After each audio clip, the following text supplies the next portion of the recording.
राहुल को डर बहुत पसंद था। वो कोई आम फिल्म मेकर नहीं था। उसे अजीबोगरीब रहस्यमयी चीजें खींचती थीं। वो भूतों पे, भूतिया हवेलियों पे और रात में होने वाली अजीब घटनाओं पे डॉक्यूमेंट्रीज बनाता था। राहुल के डॉक्यूमेंट्रीज बहुत फेमस थे। लोगों को उसके स्पूकी एडवेंचर्स और क्रीपी डिस्कवरीज बहुत पसंद आते थे। उसे अजीब जगहें और डरावनी कहानियां ढूंढने का हुनर था। एक दिन राहुल ने एक नई कहानी सुनी। ये कहानी एक पुरानी खंडहर हवेली के बारे में थी। हवेली एक छोटे से गांव के पास थी, इंडिया के बीच में। लोग इसके बारे में फुसफुसाते थे। वो कहते थे कि यह हवेली भूतिया है। राहुल जानता था कि उसे यह हवेली खुद देखनी होगी। उसकी रीढ़ में सिहरन दौड़ गई। यह वैसा ही रहस्य था जिसके लिए वो जीता था। उसने अपना कैमरा इक्विपमेंट पैक किया, अपनी टीम इकट्ठा की और एक नए एडवेंचर पर निकल पड़ा। गांव बिल्कुल शांत था। ये एक ऐसी जगह थी जहां समय रुक सा गया था। बूढ़े लोग अपने घरों के बाहर बैठे थे। उनकी नजरें राहुल और उसकी टीम पर शक से टिकी थीं। राहुल ने गांव के मुखिया से बात की। मुखिया की आवाज कांप रही थी। उसकी आंखों में डर साफ दिख रहा था। उस हवेली में मत जाओ, उसने विनती की। यह श्रापित है। जो लोग अंदर जाते हैं वो कभी वापस नहीं आते। राहुल ने ध्यान से सुना। उसने सिर हिलाया, मानो चेतावनी मान रहा हो, लेकिन उसके दिल में डर ने उसकी क्यूरियोसिटी को और बढ़ा दिया। उसने मुखिया को धन्यवाद दिया और अपनी टीम को गांव के बाहर की ओर ले गया। हवेली दूर से दिख रही थी, ढलते सूरज के सामने काली और डरावनी। जैसे ही वो हवेली की तरफ बढ़े, हवा भारी हो गई। एक अजीब सी खामोशी छा गई जो सिर्फ उनके कदमों की आवाज से टूट रही थी। कहानियां सच थीं, राहुल ने सोचा। इस जगह की एक मौजूदगी थी, किसी प्राचीन और बुरी चीज की। हवेली उनके सामने खड़ी थी, एक टूटता हुआ विशालकाय खंडहर। इसकी दीवारें फटी हुई और टूट रही थीं। खिड़कियां अंधेरी थीं, जैसे खाली आंखें। कभी भव्य रही ये इमारत अब राहुल के डॉक्यूमेंट्रीज के किसी भूतिया घर जैसी लग रही थी। वे सावधानी से अंदर गए। अंदर की हवा धूल और सड़न की गंध से भरी थी। हर कोने में मकड़ी के जाले लटके हुए थे और सिर्फ घर की चरमराहट की आवाज आ रही थी। वे अब एक दूसरी दुनिया में थे, एक ऐसी दुनिया जो समय से खो गई थी और अंधेरे में डूबी हुई थी। हवेली का अंदरूनी हिस्सा अंधेरे गलियारों और धूल भरे कमरों का भूल भुलैया था। टूटा हुआ और सड़ता हुआ फर्नीचर, एक भूली हुई जिंदगी की निशानी। लेकिन किसी और चीज ने उन्हें डरा दिया। वो एक दरवाजा था, गलियारे के अंत में एक बड़ा काला दरवाजा। दरवाजा अशुभ था।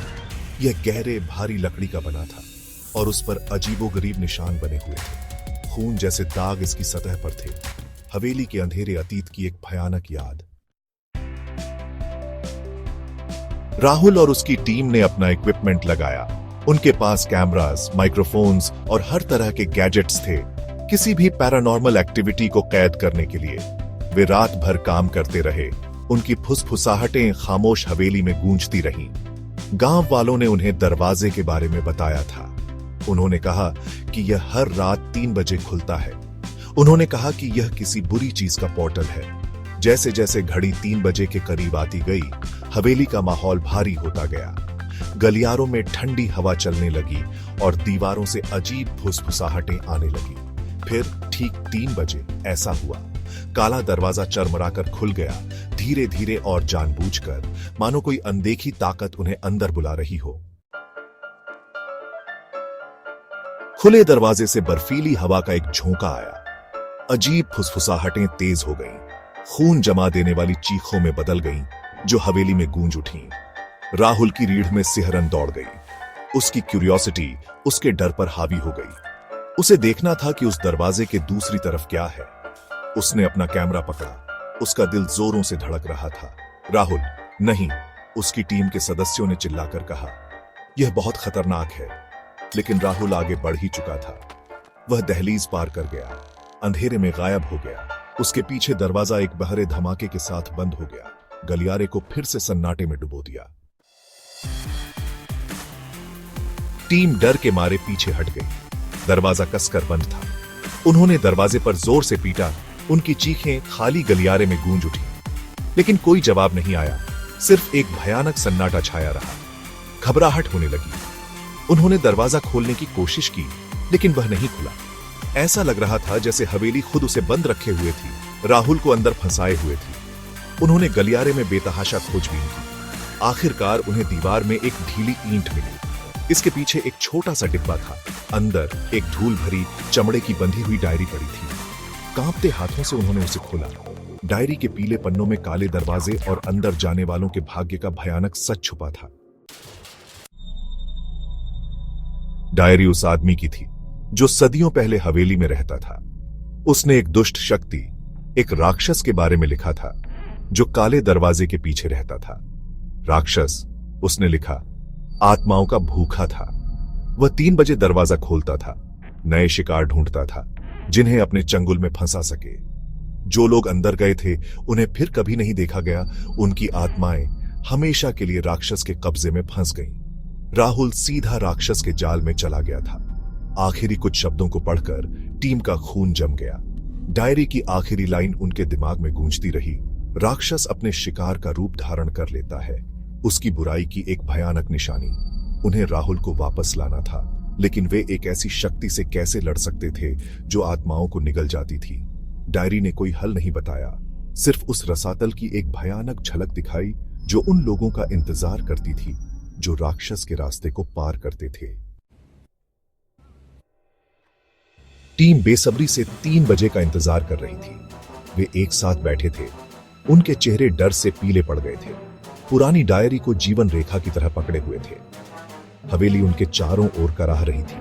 हवा एक चुड़ैल की तरह गरज रही थी। 3 बजे काला दरवाजा एक बार फिर खुल गया। ठंडी हवा लौट आई, अपने साथ लाती हुई शापितों की चीखें। लेकिन इस बार कुछ अलग था। दरवाजे पर एक आकृति दिखाई दी। ये राहुल था। टीम पर राहत की लहर दौड़ गई, लेकिन यह ज्यादा देर तक नहीं टिकी। कुछ गड़बड़ थी। यह उनका राहुल नहीं था।